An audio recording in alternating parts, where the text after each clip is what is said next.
सो ये हमारी second video है मोसबियर स्पेक्ट्रोस्कोपी की। इस वीडियो में हम बात करने वाले हैं आइसोमर शिफ्ट के बारे में। ये क्या होता है, अगर ये क्वेश्चन आता है तो क्या क्या चीजें आपको लिख करके आनी है, सारी चीजों के बारे में डिटेल से बात करेंगे। तो अगर आपने इसकी फर्स्ट वीडियो जिसके बारे में उसमें मैंने बताया था इसके बेसिक प्रिंसिपल के बारे में कि कैसे ये स्पेक्ट्रोस्कोपी वर्क करती है, अगर वो वीडियो नहीं देखी है वो आप मेरे चैनल पर जाकर देख सकते हो या फिर उसका लिंक मैं आपको डिस्क्रिप्शन में दे दूंगा, आप वहां से देख सकते हो।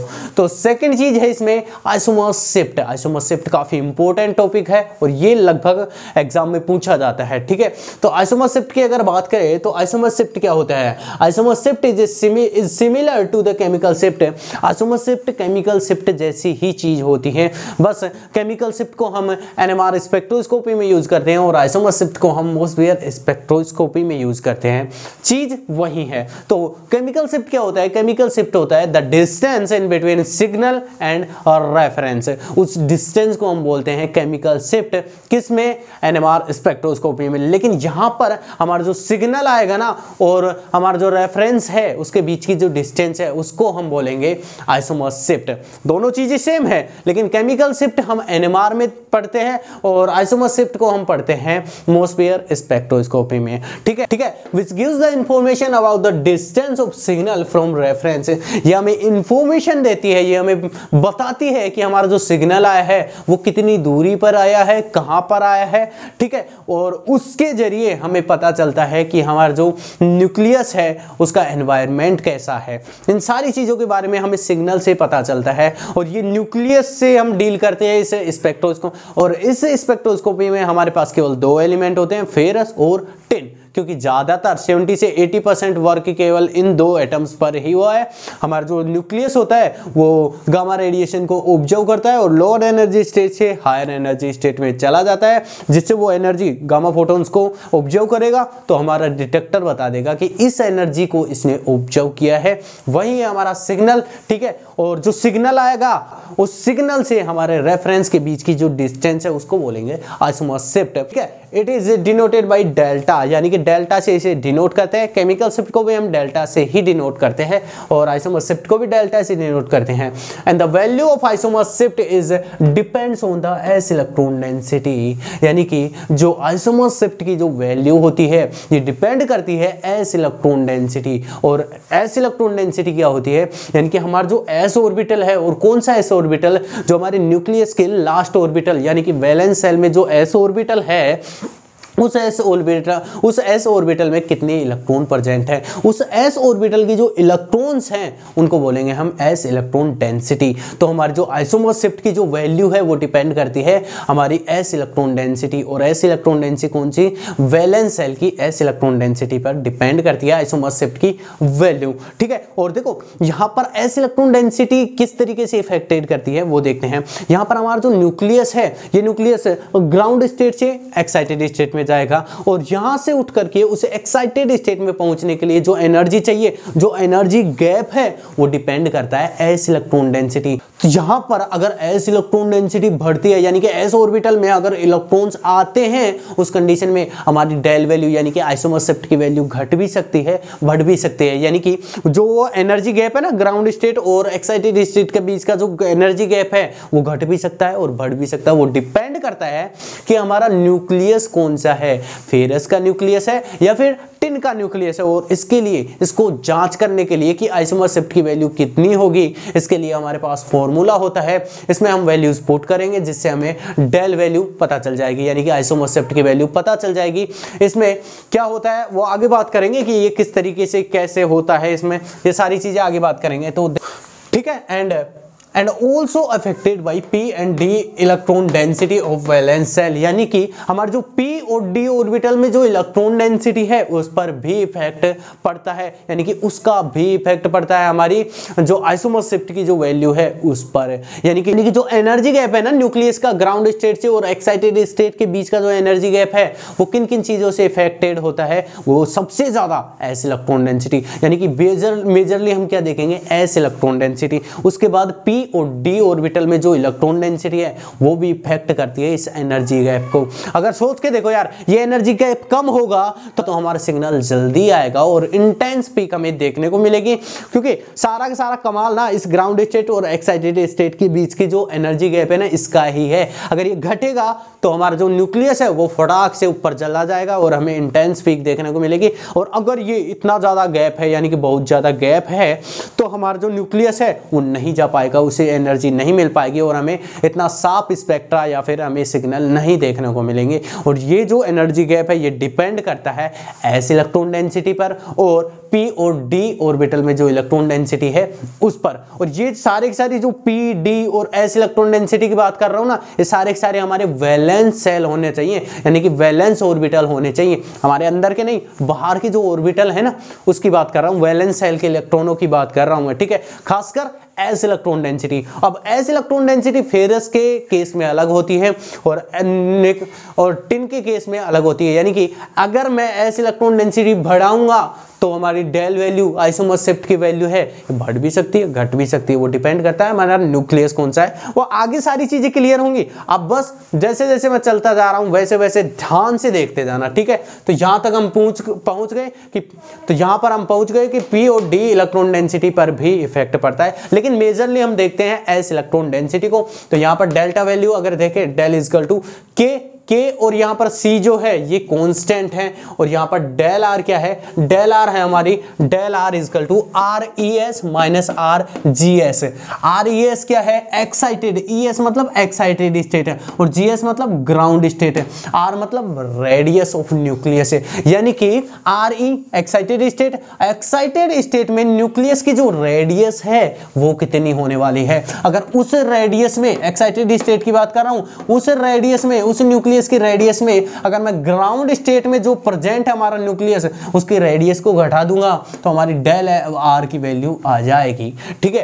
तो ये है डेल आर। और अगर बात करूं आर की, तो आर क्या है, एवरेज रेडियस ऑफ न्यूक्लियस, और साई एस क्या है, साई एस है एस इलेक्ट्रॉन डेंसिटी, ठीक है। ये चीजें हैं। तो आगे बढ़ते हैं, isomer shift for Fe nucleus, इसको यहां पर समझेंगे हम क्या होता है।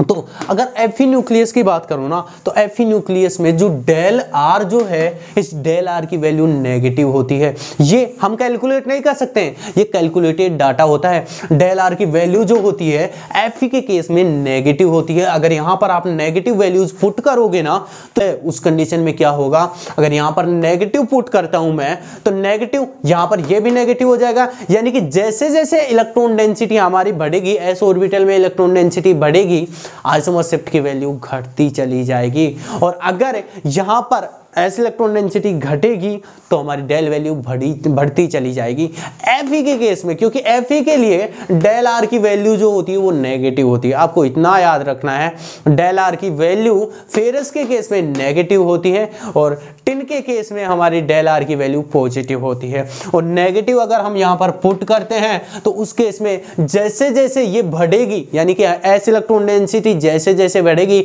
एस ऑर्बिटल में इलेक्ट्रॉन जैसे जैसे बढ़ेंगे, तो हमारे डेल की वैल्यू यानी कि आइसोमर शिफ्ट की जो वैल्यू है वो घटती चली जाएगी, ठीक है। और यहां पर इसकी वैल्यू अगर घटेगी, यानी कि एस इलेक्ट्रॉन मैं निकाल रहा हूं तो उस केस में डेल वैल्यू बढ़ेगी, यानी कि आइसोमर शिफ्ट की वैल्यू बढ़ती चली जाएगी।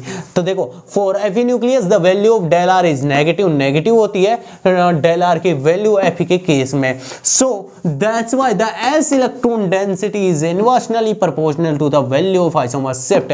इसीलिए डेल आर की वैल्यू नेगेटिव है, इसीलिए एस इलेक्ट्रॉन डेंसिटी जो होती है वो आइसोमर शिफ्ट की वैल्यू के इनवर्सनली प्रोपोर्शनल होती है, यानी कि 1/, होती है एस इलेक्ट्रॉन डेंसिटी। किस तरीके से, यहां पर देखो, यहां पर लिख रखा है मैंने, del value inversely proportional to 1/, S electron density, यानी कि एस इलेक्ट्रॉन डेंसिटी बढ़ेगी, एस ऑर्बिटल में इलेक्ट्रॉन्स आएंगे तो हमारी डेल वैल्यू घटेगी। अगर एस इलेक्ट्रॉन डेंसिटी बढ़ेगी तो डेल वैल्यू घटेगी, अगर एस इलेक्ट्रॉन डेंसिटी घटेगी तो डेल वैल्यू बढ़ेगी, यानी कि ये दोनों एक दूसरे के उल्टे होते हैं। ये बढ़ेगा तो ये घटेगा, ये घटेगा तो ये बढ़ेगा, ठीक है।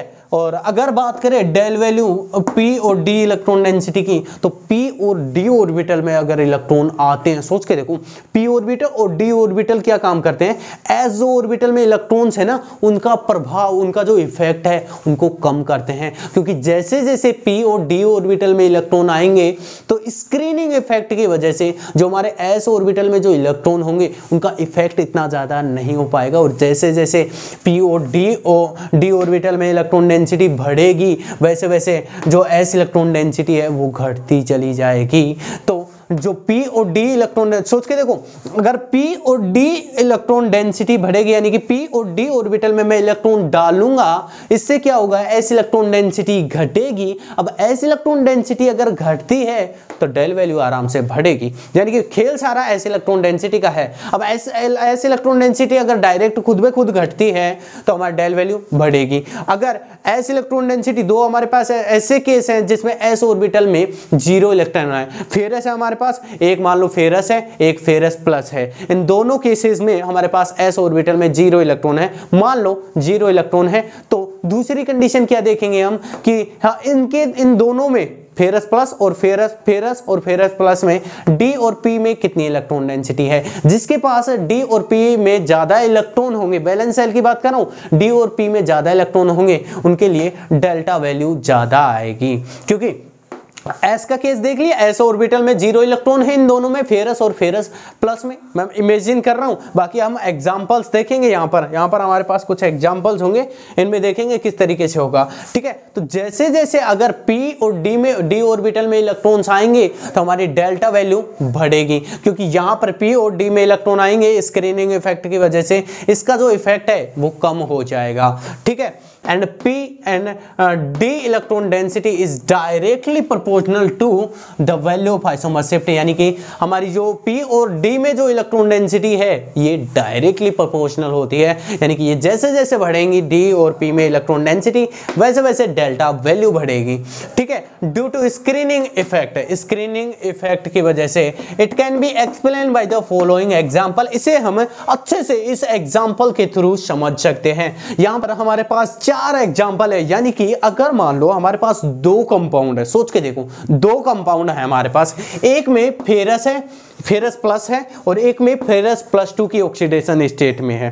सपोज करो 2 हमारे पास कॉम्प्लेक्स है, इन 2 में हम डिफरेंस करना चाहते हैं कि किसकी डेल्टा वैल्यू ज्यादा आएगी और किसकी कम आएगी। इससे हम आराम से आइडेंटिफाई कर सकते हैं। ये हमारे पास ऐसा एग्जाम्पल है, मान लो ये है हमारे पास 2 कॉम्प्लेक्स है, जिसमें एक में फेरस प्लस में प्रेजेंट है, प्लस ऑक्सीडेशन स्टेट में है, और एक कॉम्प्लेक्स में फेरस +2 ऑक्सीडेशन स्टेट में है। तो देखो यहां पर अगर इन दोनों की बात करें तो इसमें तो s में 0 इलेक्ट्रॉन है, इसमें s में 1 इलेक्ट्रॉन है, d में सेम है।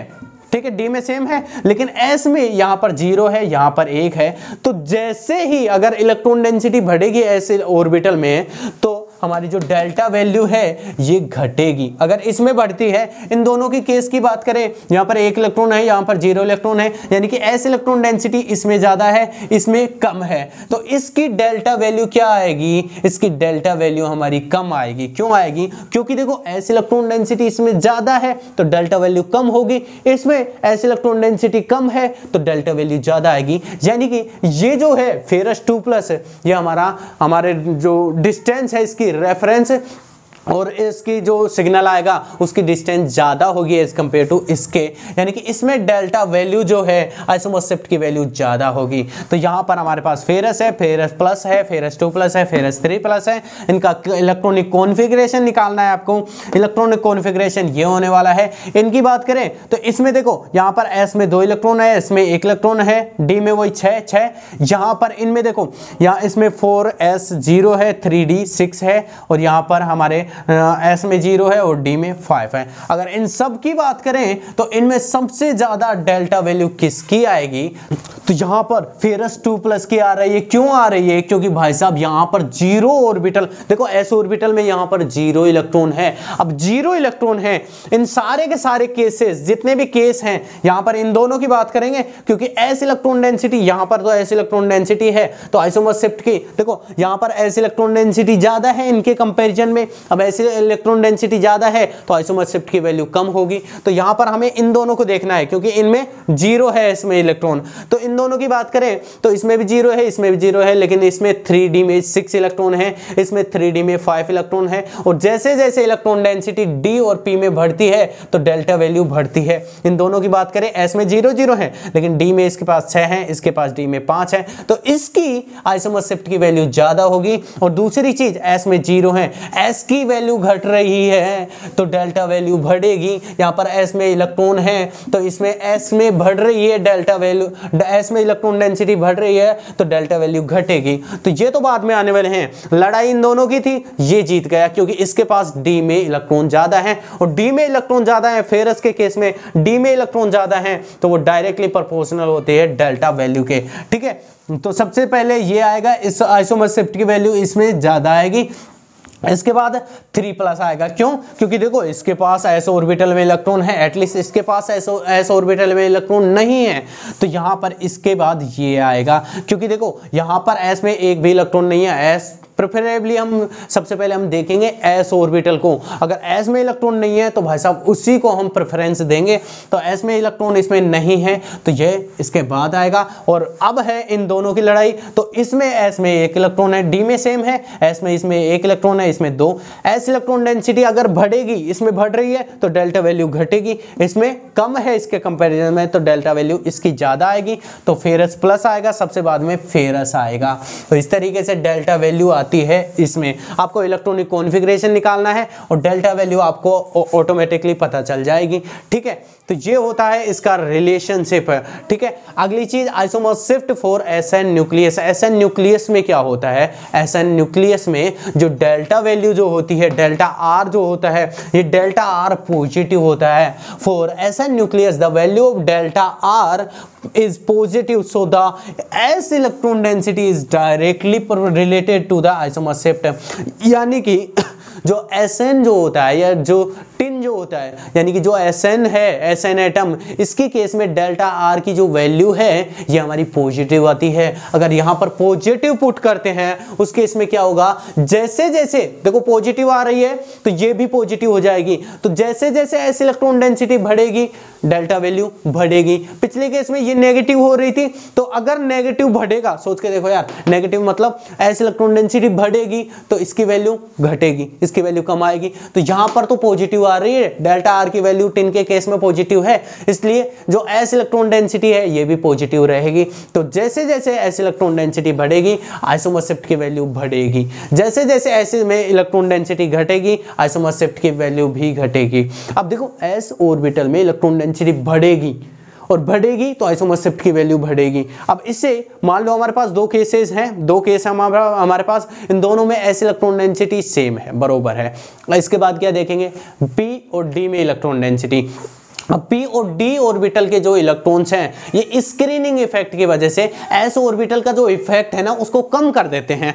तो अगर P और D ऑर्बिटल में इलेक्ट्रॉन्स आएंगे तो हमारे S ऑर्बिटल का जो इफेक्ट है वो कम हो जाएगा। तो अगर P और D ऑर्बिटल में इलेक्ट्रॉन्स आते हैं, ज्यादा होंगे, तो आइसोमर शिफ्ट की वैल्यू कम होगी, क्योंकि हमें S ऑर्बिटल में इलेक्ट्रॉन्स बढ़ाने हैं जिससे हमारे जो आइसोमर शिफ्ट की जो वैल्यू है वो ज्यादा मिल सके। तो इसमें डायरेक्टली होता है, इसमें डायरेक्टली क्या होता है? S इलेक्ट्रॉन डेंसिटी और PD और इलेक्ट्रॉन डेंसिटी क्या होती है? इनवर्सनली प्रोपोर्शनल होती है, क्योंकि P और D में अगर इलेक्ट्रॉन डेंसिटी आएगी तो स्क्रीनिंग इफेक्ट की वजह से S इलेक्ट्रॉन डेंसिटी को ये कम कर देगा, जिससे डेल्टा वैल्यू कम आ जाएगी, इसीलिए ये इनवर्सनली रिलेशनशिप में होता है। तो for SN molecule delta R is positive, so the S electron density is directly related to the isomer shift and as increase the P and D valence orbital electron density. अगर हम P और D valence shell की बात करें, अगर उसमें हम electron density को बढ़ाएंगे उस केस में क्या होगा? उस केस में स्क्रीनिंग इफेक्ट बढ़ेगा। स्क्रीनिंग इफेक्ट की वजह से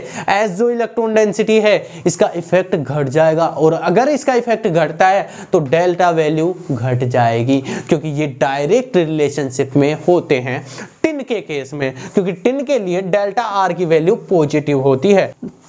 ठीक है, electron density, the effects of S electron density is decrease and isomer shift value is also decrease. अगर P और D वैलेंस ऑर्बिटल जो है, अगर इसमें इलेक्ट्रॉन डेंसिटी बढ़ेगी तो स्क्रीनिंग इफेक्ट की वजह से हमारा डेल्टा s इलेक्ट्रॉन डेंसिटी घटेगी तो हमारी डेल्टा वैल्यू भी घटेगी। ठीक है, इसे हम it can be explain by the following examples. इसे हमारे पास कुछ एग्जांपल्स हैं, इनके थ्रू आराम से एक्सप्लेन कर सकते हैं। क्योंकि देखो यहाँ पर जो टिन है, टिन अलग अलग ऑक्सीडेशन स्टेट में प्रेजेंट है।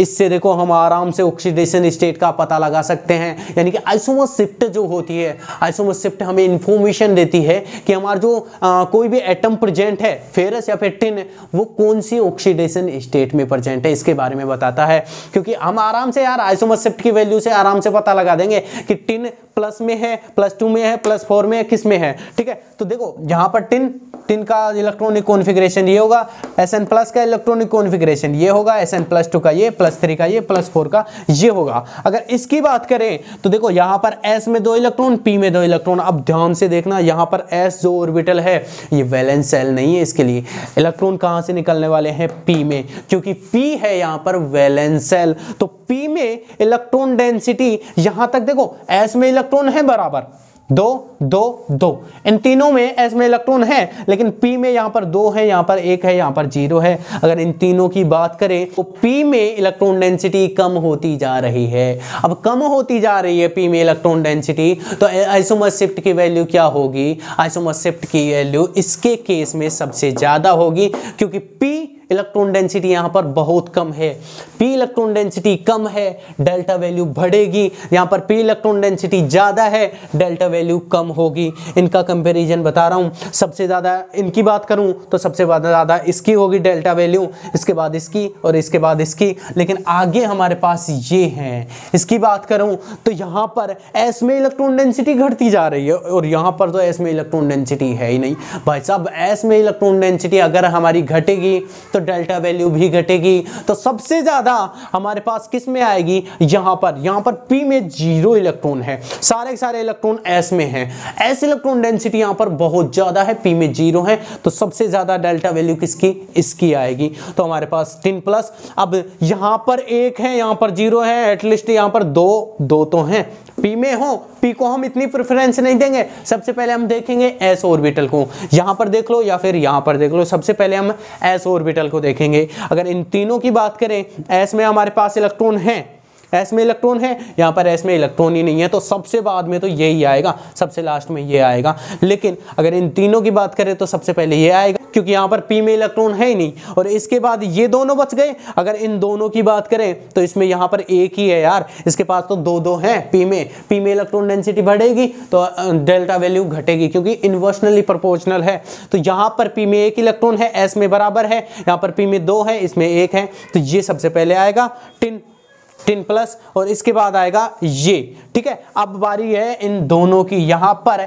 S में 1 इलेक्ट्रॉन, 0 इलेक्ट्रॉन है, इसमें S में 1 इलेक्ट्रॉन है, तो S इलेक्ट्रॉन इसमें ज्यादा है, इसमें है ही नहीं, तो ये इसके बाद आएगा और सबसे लास्ट में ये आएगा, क्योंकि इसके पास S में इलेक्ट्रॉन डेंसिटी नहीं है। सबसे ज़्यादा S में इलेक्ट्रॉन डेंसिटी इसमें है, P में है ही नहीं, क्योंकि P में चाहिए भी नहीं। P में अगर आती है इलेक्ट्रॉन डेंसिटी P या D में तो हमारी डेल्टा वैल्यू घटेगी, क्योंकि इन्वर्सनली प्रोपोर्शनल होते हैं। ठीक है, अगली चीज, by the help of Mossbauer spectroscopy we can identify the oxidation state of ferrous and tin atom in the complex. यानी कि इस मोसबियर स्पेक्ट्रोस्कोपी से हम आराम से आइडेंटिफाई कर सकते हैं different oxidation states of complex के हम डिफरेंट जो भी ऑक्सीडेशन स्टेट्स हैं उनको हम आराम से आइडेंटिफाई कर सकते हैं। तो ये थी हमारी आज की वीडियो आइसोमर शिफ्ट के बारे में। अगर वीडियो अच्छी लगी हो तो वीडियो को लाइक, शेयर और सब्सक्राइब जरूर करें हमारे चैनल को। धन्यवाद, जय हिंद।